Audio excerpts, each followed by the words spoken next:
This week marks the 40th anniversary of Apollo 11, the space mission that put 2 Americans on the surface of the moon.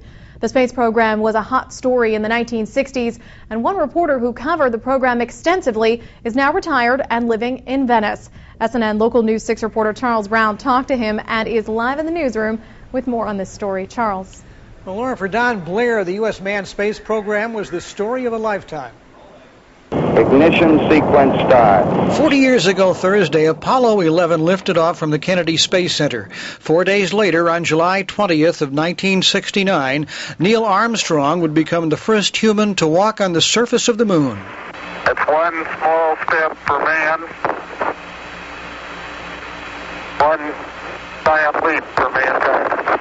The moon landing was the penultimate achievement of the manned space program. Among those who chronicled the event was Don Blair of the NBC radio network.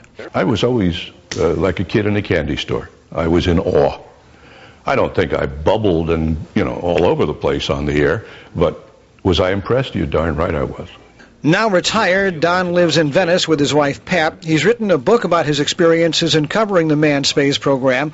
More often than not, he was assigned to the recovery ship, and he's written a book about it entitled Splashdown. He's also started work on another book detailing NASA's technological contributions to life in this country and around the world. Various technological developments ordered and needed by NASA to make the space program work have migrated into our lives. Houston, Columbia, Navigate, over. Strangely enough, the Apollo program began to lose its luster after a while, as if going to the moon had become somehow routine. NASA had become so good at it that we were paying the price.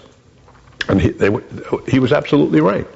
We had a minuscule audience compared to what was sat up all night, watching men walk on the moon and everything. Yeah, it went down quickly. Blair is what you might call a NASA-phile. He has many mementos, including a piece of Apollo 11. But that object in your hand has attained a speed of 25,000 miles an hour and has been to the moon and back. Apollo 17, the last of the Apollo missions, landed on the moon in December of 1972. And we said the last of the Apollo missions was Apollo 17 in 1972. There were actually 39 astronauts involved in the Apollo program, but only 12 got to walk on the moon, Lauren. All right, Charles Brown reporting for us. Thanks, Charles.